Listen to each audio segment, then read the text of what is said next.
Bonjour tout le monde et bienvenue dans votre chaîne BMTV avec une nouvelle séquence sur la rotation des camions. Dans cette partie, on va essayer de définir ce que c'est qu'un temps de cycle et de pouvoir le calculer sans problème. Le temps de cycle d'un camion, noté T cycle, c'est le temps nécessaire, soit c'est le temps requis pour exécuter un tour complet. Alors, pour estimer la durée d'un cycle, un simple chronométrage suffit. D'accord? Donc, un bon résultat est obtenu en faisant une moyenne sur plusieurs rotations. On va faire les calculs pour plusieurs rotations, pour plusieurs calculs, pour plusieurs camions. Comme ça, on va faire une moyenne pour avoir un bon résultat. Donc, un cycle est composé de plusieurs étapes ayant chacune une durée élémentaire que l'on peut représenter de la façon suivante. Alors, on parle d'un cycle, d'accord? C'est quelque chose qui se répète. Alors, mon cycle commence par le chargement. Ça veut dire le camion va d'abord charger, d'accord? Après, il va transporter les éléments ou bien les matériaux vers une décharge. C'est le transport en charge. Ici, le camion, elle est chargé et il est en train de faire le transport. Donc, après, il va décharger, d'accord? Ensuite, il va faire ce qu'on appelle le transport à vide. Et ensuite, il peut y avoir, je dis bien qu'il peut y avoir une attente avant de reprendre le chargement. D'accord? Ça, c'est le temps de cycle d'un camion. C'est le temps de cycle d'un camion. D'accord? Alors, la meilleure performance est obtenue quand le temps d'attente tend vers 0. Alors ici, on va supposer que le temps d'attente égale à 0. D'accord? Parce qu'on cherche à être performant. On cherche la solution optimale. Et l'optimale sera obtenue normalement en minimisant les pertes de temps en termes d'attente. Alors ici, on va considérer que le temps d'attente égale à 0. T indice A, ça veut dire temps d'attente égale à 0. Alors on peut écrire quoi? On peut écrire que le temps de cycle, c'est quoi? C'est le temps de chargement, T indice CH, c'est le temps de chargement, d'accord? Plus le temps de transport chargé, plus le temps de déchargement, plus le temps de transport à vide. D'accord? Voilà. Alors, on parle d'un temps de cycle théorique. D'accord? Donc, ce temps de cycle, on l'appelle un temps de cycle théorique, puisqu'on a supposé que le temps d'attente égale à 0. D'accord? Voilà. Donc, c'est pour ça qu'on l'appelle un temps de cycle théorique. Par la suite, on peut calculer le temps de cycle réel. C'est ce qu'on va voir dans les exercices. Alors, notez bien ici que le temps de cycle, c'est toujours exprimé en heures. D'accord?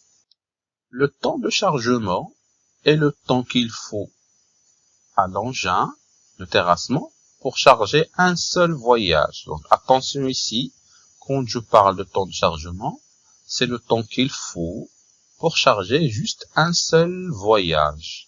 Alors, il est donné par la formule suivante. Si vous voulez calculer le temps de chargement, il faut prendre le volume transporté et le diviser par le rendement pratique de la machine. Ou bien, c'est le volume transporté divisé par le rendement théorique fois l'efficience K. Un petit rappel sur le volume transporté. Alors, on avait vu ça au niveau de la vidéo précédente. Le volume transporté, c'est quoi? C'est le minimum entre le volume utile et le CUC sur ρ. D'accord? Donc ça, c'est le calcul du volume transporté. Alors, quand on cherche le rendement pratique, c'est quoi? C'est le rendement théorique de la machine, prédéfini par le constructeur, bien sûr, d'accord? Multiplié par le facteur, ou bien le coefficient d'efficience des engins. Alors, ce coefficient d'efficience, c'est quoi?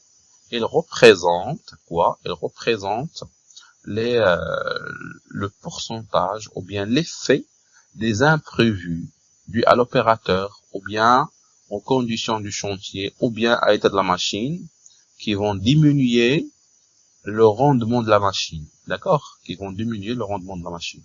On peut l'exprimer comme suit, par exemple. Pour une heure de travail, de fonctionnement, la machine ne travaille effectivement que 50 minutes.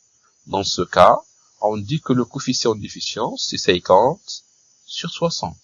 Ça veut dire, en 60 minutes, je ne travaille que 50 minutes réellement. D'accord? Ce qui donne un coefficient d'efficience de 0,83 ou bien de 83%.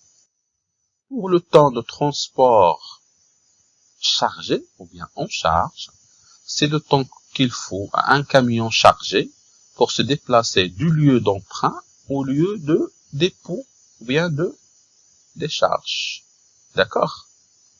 Vers la décharge. Donc c'est le temps qu'il faut pour un camion pour transporter un voyage chargé, pour se déplacer entre le chantier et la décharge. Alors, c'est quoi? Comment on peut le calculer? On ne prend que la distance. Alors, D, c'est la distance entre quoi? La distance entre le chantier et la décharge, divisée par la vitesse moyenne du transport en charge. D'accord? Même chose pour le temps de transport à vide. Alors, ce qui va changer, c'est quoi? C'est seulement la vitesse de transport. Parce qu'un camion chargé, d'accord, va rouler bien sûr moins vite qu'un camion quoi, qu'un camion qui est vide, d'accord. Voilà, donc le temps de transport à vide, c'est la distance divisée par la vitesse moyenne à vide, d'accord. En ce qui concerne le temps de déchargement, c'est le temps qu'il faut pour décharger un voyage. Alors, il est dépendant des contraintes liées au site. Donc, liées au site ou bien liées à la décharge. L'encombrement, l'espace disponible.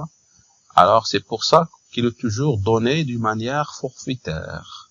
Alors, il est toujours donné d'une manière forfaitaire. Je vous dis par exemple, qu'un camion, ou qu'un camion pour vider 1 mètre cube, il va avoir besoin d'une minute par exemple, ou bien de 5 minutes, ou bien de 2 minutes, ainsi de suite. D'accord? Donc ça c'est la méthode ou bien ou bien comment on donne le temps de chargement, c'est en utilisant c'est en le donnant bien sûr d'une méthode forfaitaire. La représentation graphique d'un cycle. Alors on peut représenter le cycle d'un camion avec la méthode chemin de fer comme suit. Alors on trace la distance en fonction du temps. La distance en fonction du temps. Alors, pour la distance, on a deux états. Soit on est à t égale à 0, ou bien à d égale à 0, ça veut dire qu'on est sur chantier. Soit on est à d égale à 20 km, ça veut dire ici, dans cet exemple-là, on est sur la décharge, parce que la décharge est à 20 km du chantier, ou bien on est entre les deux,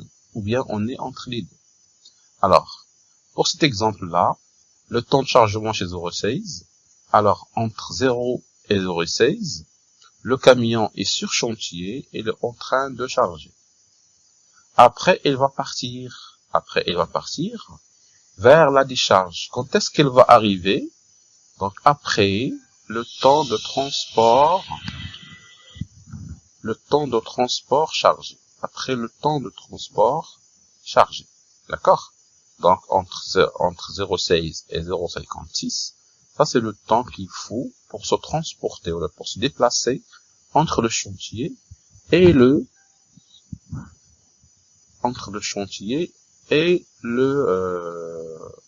la décharge. Après, il y a un temps pour décharger. C'est entre l'instant t égale à 0,56 jusqu'à t égale à 0,64. Donc là, on est en train de décharger. Après, le camion va faire le retour ou bien le transport à vide. C'est celle-là. Donc à t égale à 0,8, elle va, bien sûr, retourner sur chantier. Ça, c'est la représentation graphique d'un temps de cycle. Voilà, c'est la fin de cette séquence. Je vous remercie. Et n'oubliez pas, bien sûr, de nous motiver par vos likes, par vos abonnements. Et n'hésitez pas à laisser des commentaires si vous avez des questions, des remarques, ainsi de suite. Merci.